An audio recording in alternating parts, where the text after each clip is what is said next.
Je suis toute seule aujourd'hui car Claire, comme vous le savez peut-être, si vous la suivez sur Instagram, est très occupée en ce moment avec son nouveau boulot. Donc pour cette semaine, je m'y colle en solo et je viens vous parler du Pumpkin Autumn Challenge. J'y avais participé l'année dernière déjà et c'était trop chouette. C'est vraiment un challenge qui se déroule pendant toute la période de l'automne, donc du 1er septembre au 30 novembre.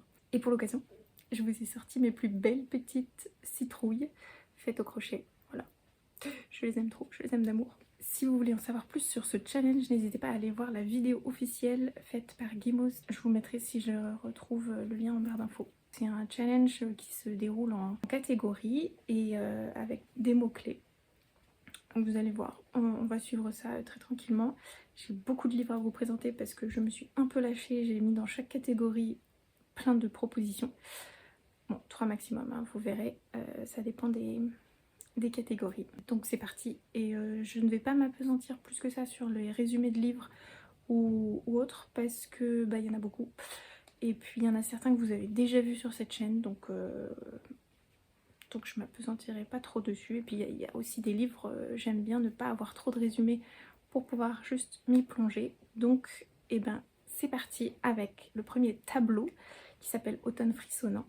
Et la première catégorie, l'esprit et le corps en un instant séparés se retrouvent et s'épousent pour l'éternité. Les mots-clés sont Halloween, fantôme, possession, exorcisme, insectes et comédie. Alors je vous avoue que n'aimant pas les insectes, je ne me suis pas focalisée sur ce mot-clé là. Mais j'avais tout ce qu'il fallait pour fantôme notamment, avec La bibliothèque des ombres de Rachel Moore, paru aux éditions de Saxus. On est sur une fantaisie Dark Academia, l'univers un peu sombre qui se passe dans une bibliothèque avec des fantômes, un peu de romance. Voilà, j'en sais pas beaucoup plus. J'ai été coupée, désolée. Donc je vais vous parler de ce livre qui est absolument super. Donc voilà pour la première catégorie, première option, parce que ce n'est pas le seul.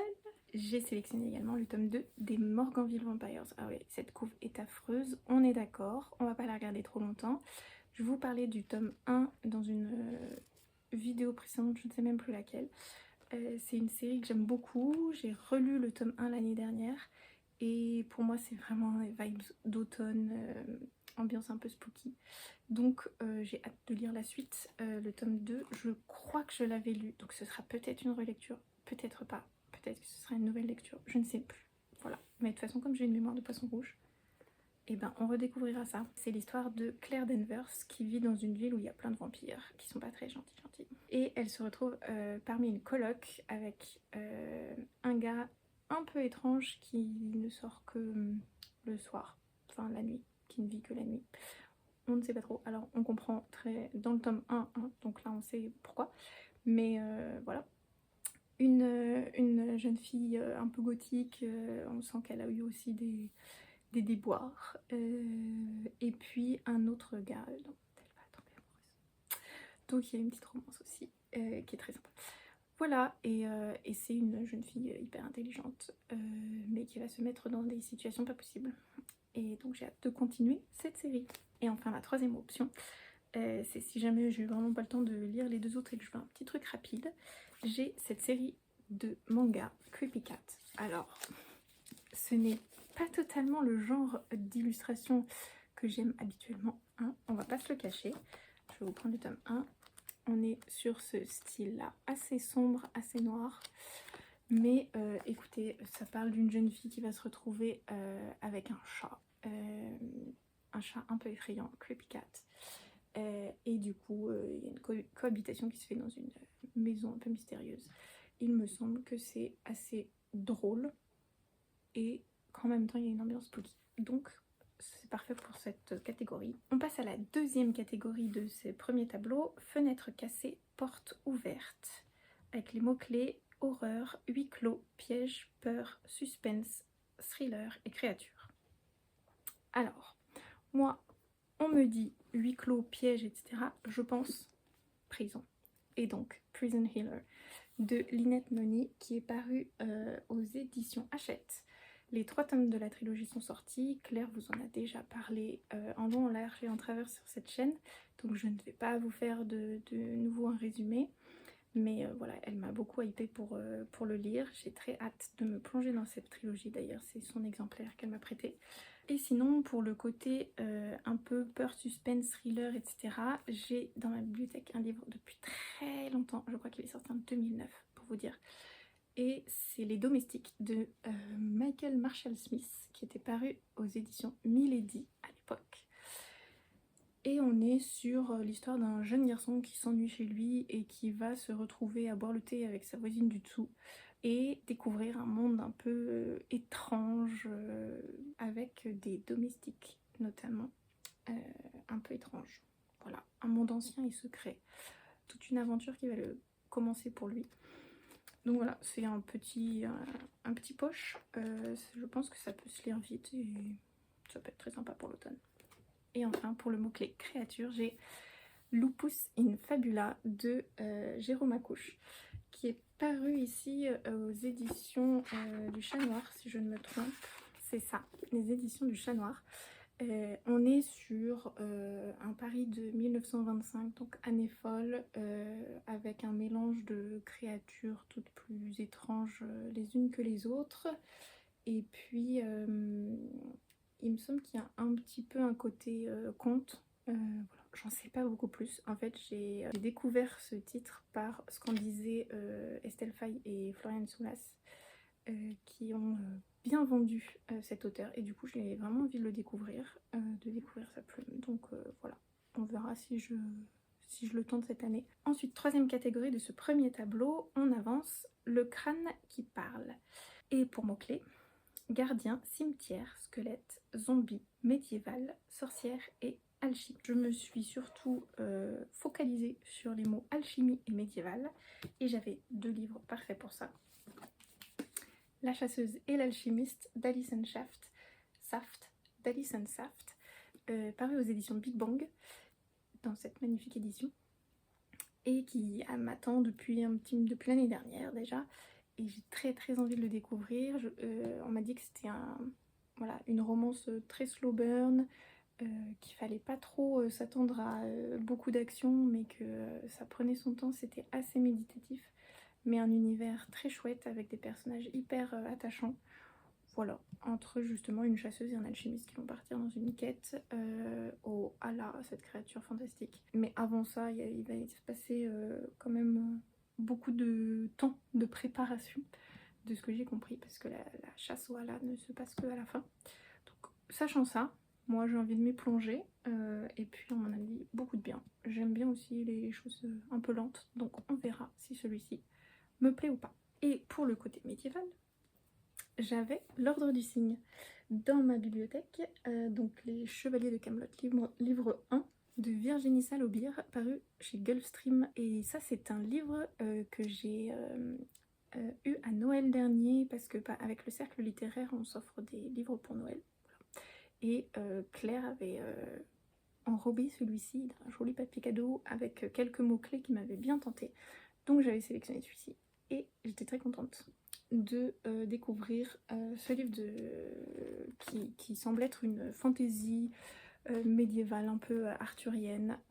Bah oui, d'ailleurs, complètement arthurienne, puisque nous savons les Chevaliers de Camelot, écrit avec un E à Camelot. Voilà, donc j'en sais pas beaucoup plus, j'ai juste envie de m'y plonger et de découvrir ça totalement à l'aveugle, donc je vous en dirai pas plus non plus. Et on enchaîne avec la 4e et dernière catégorie de ce premier tableau, des pancakes pour 11. Et donc pour cette catégorie, nous avions les mots-clés SF, dimension parallèle, espionnage, extraterrestre et super pouvoir. À chaque fois que je vois SF, que j'ai à mettre un livre de SF dans une catégorie de challenge, je ressors toujours Les Oubliés de Lama de Florian Soulas, qui est paru chez Scrineo, que j'ai depuis très longtemps dans ma bibliothèque. Il faut vraiment que je m'y plonge, mais regardez-moi ce gros bébé, voilà. Et en plus c'est de la SF, donc c'est pas un genre que je lis énormément, donc j'avoue qu'il me fait un peu peur. Mais en même temps c'est du Florian Soulas. J'avais beaucoup aimé Rouille d'elle, donc il faut vraiment que je la découvre dans un autre roman, parce que j'ai adoré Rouille, j'ai adoré toutes les nouvelles que j'ai pu lire d'elle, dans les anthologies des Imaginales ou ailleurs. Donc il faut y aller, hein. Surtout que là elle continue à sortir des nouveaux romans et il faut d'abord lire celui-ci. et ensuite on achètera les autres.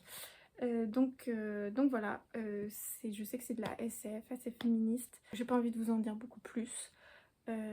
Vous pourrez aller découvrir la quatrième de couverture si ça vous tente. Moi, j'y vais juste parce que c'est Florian Soulas et que j'ai envie de la découvrir dans de la SF, parce que Rouille c'était pas tout à fait de la SF. Donc voilà. Et puis elle sait de quoi elle parle en termes scientifiques puisqu'elle fait des études scientifiques. Donc de la bonne littérature. Et le deuxième, par rapport à la dimension parallèle, j'ai sélectionné Le Cercle des Veilleurs, qui est le tome 1 de la série Dans la Cité électrique, écrit par Sarah Andres et publié chez Gallimard Jeunesse. Et il me semble que toute la trilogie est sortie, mais pas totalement sûre. On est à Londres, à fin du 19e, et on suit deux enfants, Oscar et sa sœur Livy. Oscar qui a 12 ans et sa petite sœur Livy. Et ils partent à la recherche de leur famille disparue et ils vont se retrouver dans une sorte d'univers parallèle, un londonium. Et dans cette nouvelle ville, ils vont y trouver des fantômes du temps, un peu envahissants, et l'électricité est une arme, et la lumière permet de créer des illusions fantastiques. Voilà, donc ça invite au voyage dans un univers complètement fascinant, je pense, avec des enfants. Donc un petit jeunesse fantastique qui a l'air fort sympathique. Voilà. Et tout cela clôt notre premier tableau. On passe au deuxième, Automne, douceur de vivre, avec la première catégorie, Take Care of Cinnamon Homes, et les mots-clés, automne, tendresse, foyer, famille, singularité, cosy et gourmandise. Et pour ça, alors, je pense que vous allez reconnaître un des titres sélectionnés qui était déjà dans une pile à lire précédente pour un challenge ou autre. Je vous en ai déjà parlé en tout cas. Pour le côté cosy, singularité, tendresse, j'ai sélectionné La papeterie Tsubaki de Ogawa Ito, paru ici chez Piquier Poche. On m'en a beaucoup parlé, c'est de la littérature japonaise, donc pour moi littérature japonaise égale tendresse, cosy, etc. Et en plus on y parle donc d'une jeune fille, Atoko, qui à 25 ans va arriver dans la papeterie que lui a léguée sa grand-mère. Elle va développer toute une activité autour de la calligraphie, autour de la papeterie, du papier, l'encre, etc. Que des mots qui me déjà hype beaucoup. Donc un univers qui a l'air absolument incroyable et une plume dont on m'a dit beaucoup de bien. Donc j'ai vraiment hâte de découvrir ce livre. Et puis j'ai vu que c'était... il y avait des grandes parties par saison. Vous voyez, là on a l'été. Donc il y aura forcément à un moment donné l'automne. Parfait. Ensuite celui-ci, vous l'avez déjà vu. Sur cette chaîne, c'est Myriam et le thé du juste moment de Sophie Noël, paru chez Scrineo. Pareil, que je traîne depuis un petit moment, donc il faut vraiment que je m'y mette. On y parle de fées, de thé, d'une librairie thé ou café. Voilà, donc ça a l'air tout à fait gourmand, cosy. Je sais pas si c'est plus automnal ou printanier, j'en sais rien. Mais en tout cas, ça a l'air fort sympathique et donc j'ai hâte de découvrir. Et enfin, le troisième dans cette catégorie, c'est surtout pour le mot-clé famille et foyer, puisque c'est Comme une famille de Rachel Corembli, la saga des Diangelo, paru chez Nathan. Il est pas trop épais, écrit assez gros, donc je pense qu'il se lit bien. On suit une famille à travers différents événements de 1986, 1991, 2002 et 2020. Voilà, donc ça a l'air fort sympathique. Ensuite, deuxième catégorie, La délicieuse malaventure de Sadima, avec les mots-clés conte, réécriture, adolescence, féminisme, déconstruction et genre. Et là, étant donné que c'est une catégorie qui a été inspirée de Flore Vesco, j'étais obligée de mettre D'or et d'oreiller de Flore Vesco justement, paru à l'école des loisirs. Alors, il est paru en tant que livre jeunesse, mais j'ai cru comprendre que c'était pas tout à fait adapté à la jeunesse. À voir. Donc en tout cas Flore Vesco, je l'aime beaucoup. Claire vous a déjà parlé de ce livre il me semble sur cette chaîne. Donc je vais pas en redire beaucoup plus. C'est une réécriture assez osée du conte de La princesse et le petit pois. La princesse au petit pois. Voilà. Donc plus qu'à le lire maintenant. Ensuite j'ai celui-ci toujours une réécriture de contes de fées. Hein. Là-dessus, sur cette thématique, j'avais tellement de réécritures de contes de fées que je n'ai mis que ça. Donc The Shadow in the Glass de G.G.A. Harwood, que j'ai ici en anglais. Je ne sais pas du tout s'il a été traduit en français, mais je sais juste que c'est une réécriture un peu sombre, un peu gothique du conte de Cendrillon. Voilà, et il faut que je le découvre maintenant. Et enfin, le troisième que j'ai mis dans cette catégorie, c'est Défier la nuit de Brigitte Kemmerer, paru aux éditions Rajo.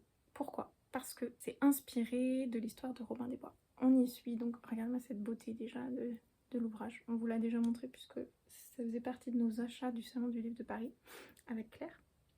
Et donc on y suit Tessa, une jeune apothicaire, pendant une période où une mystérieuse fièvre se répand dans le pays. Et elle vole les riches pour récupérer une certaine fleur qui lui permet de créer un remède pour la fièvre, pour le distribuer aux pauvres. Voilà, d'où l'inspiration Robin des Bois.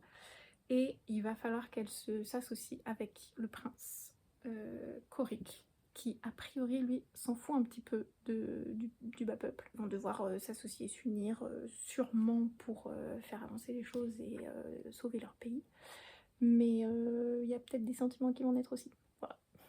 On est sur de la romance, de la fantaisie, tout ce que j'aime.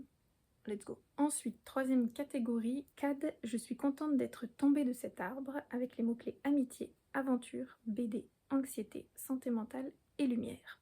Et là, je n'ai qu'un seul titre, puisqu'il collait parfaitement avec le côté BD et le côté amitié. Et je veux absolument le lire. Pumpkinheads de Rainbow Rowell, qui est ici une BD qui se passe à l'automne et qui traite d'une amitié entre ces deux jeunes gens. C'est une histoire de Rainbow Rowell, donc je ne veux pas en savoir plus. Je veux le lire, le découvrir. Et puis maintenant que je l'ai, et ben l'automne est la saison parfaite pour le découvrir. Voilà. Et donc on passe à la quatrième et dernière catégorie de ce deuxième tableau. Je crois bien n'avoir songé qu'à vous seul, avec les mots-clés orgueil, préjugé, amour, célibat, classique, sarcasme, verve et satire. Et là, j'y ai mis toutes les romances automnales avec de la magie, etc. que j'avais, parce que je me suis basée surtout sur amour. Donc, nous avons The Dead Romantics de Ashley Poston, que j'ai très envie de découvrir. C'est une romance entre une jeune femme qui est ghostwriter, donc comment on dit, elle écrit pour les autres quoi. Et il se trouve qu'elle, suite à plein de trucs, elle va se retrouver avec son éditeur sous forme de fantôme. Voilà, son éditeur qu'elle aimait pas trop a priori, mais c'est en tant que fantôme qu'une relation va peut-être se nouer entre les deux. Donc Ashley Poston est assez connue pour ses romances fantastiques, donc il y a toujours un élément fantastique, imaginaire, étrange, qui vient saupoudrer ces romances. Donc j'ai très hâte de découvrir sa plume parce que j'en ai entendu beaucoup de bien. Donc voilà, ici il est en anglais. Je crois pas qu'il ait été traduit en français celui-ci, mais par contre son deuxième livre, The 7 Years Sleep, si je me trompe pas, va paraître d'ici la fin de l'année en français. Je sais plus chez qui, mais vous irez chercher sur internet, je suis sûre que vous trouverez si vous êtes intéressé. Ensuite, j'ai, depuis l'année dernière, je l'ai, Enchanted to Meet You de Meg Cabot, à qui on doit la série des Princesses malgré elles, qui ont fait toute mon enfance, hein, on va pas se le cacher. Donc j'ai très envie de découvrir ça. On est sur une romance avec une sorcière. Voilà, j'en sais pas plus, c'est Meg Cabot, s'il y a de la romance, de la magie, ça a l'air très doudou, let's go. Et enfin, la queen de la romance, Ali Hazelwood. Donc j'ai lu toutes ses romances contemporaines jusqu'à présent, sauf sa dernière que je ne veux pas lire parce qu'elle a dit que ça tournait un peu plus érotique et ça m'intéresse pas. Mais là-dessus, on est sur une romance avec une vampire et un loup-garou. Romance urban fantasy signée Ali Hazelwood, avec tout le côté féministe qu'on lui connaît, et les relations saines, bienveillantes, etc. Let's go. Et avec tout ça, on passe au troisième tableau, dernier tableau de ce challenge, avec en première catégorie le règne des Fallen, avec les mots-clés âme, vie, mort, messager, magie, transformation, ombre, animal et nocturne. Et pour ça, je me suis pris Esther Parmentier, le tome 1, qu'il faut enfin que je découvre, de Maëlle de Sart, dont j'ai lu pour le moment qu'un seul roman. C'est terrible, j'en ai plein dans la bibliothèque, je n'en ai lu qu'un. Esther Parmentier étant une sorcière, je me suis dit que magie, ça passait. En plus, elle va s'associer avec un vampire, et on parle de cadavre haché, vampire fâché, donc mort, meurtre, tout ça. Ça rentre dans la catégorie. C'est parfait. Voilà. Claire l'a lu, elle a adoré. Maëlle de Sart, c'est une plume incroyable, bourrée d'humour, avec plein de références sympas. Hâte de m'y plonger. Ensuite, j'ai un petit jeunesse, paru au Seuil, Plume et griffes de Marta Palazzesi, c'est traduit de l'italien, donc écoutez, c'est un roman qui allie beaucoup d'illustrations, vous voyez, il y a plein de pages très illustrées et de textes. Ça mélange un peu les deux, moi j'aime bien ce genre de récit. On est en Espagne en 1914 et on a une jeune fille qui se transforme en corbeau et un garçon qui se métamorphose en panthère. Voilà. J'en sais pas beaucoup plus, encore une fois. Et donc pour transformation animale, tout ça, bah, ça collait parfaitement à cette catégorie. Et enfin, celui-ci, qui était déjà dans ma palle de l'année dernière, mais qu'il faut vraiment que je découvre. Cette année, il faut que je découvre La plume de Willy Schwab, obligé. Et Shades of Magic, ben, on parle de magie. Donc, let's go! On est dans une magie liée à des couleurs, je crois, dans un Londres. Il y a plusieurs Londres, le Londres rouge, le Londres blanc, etc. Il faut que je découvre La plume de Willy Schwab. Cette année sera-t-elle l'année de cette découverte? On verra. Deuxième catégorie de ce dernier tableau, voyageuse contemplant une mer d'étoiles avec les mots-clés romantisme, poésie, lyrisme, mystère, rêve, cauchemar, émotion et vague à l'âme. Et là, je ne l'ai pas en main propre puisque je ne l'ai pas encore acheté, mais il faut que je continue la série de Anne de Green Gables avec le tome 3. Je ne vous ferai pas l'affront de vous reparler de Anne, vous connaissez, ça colle parfaitement à cette catégorie. Voilà. Deuxième option sinon, c'est Betty de Tiffany McDaniel, paru ici chez les éditions Gallmeister dans leur collection Totem.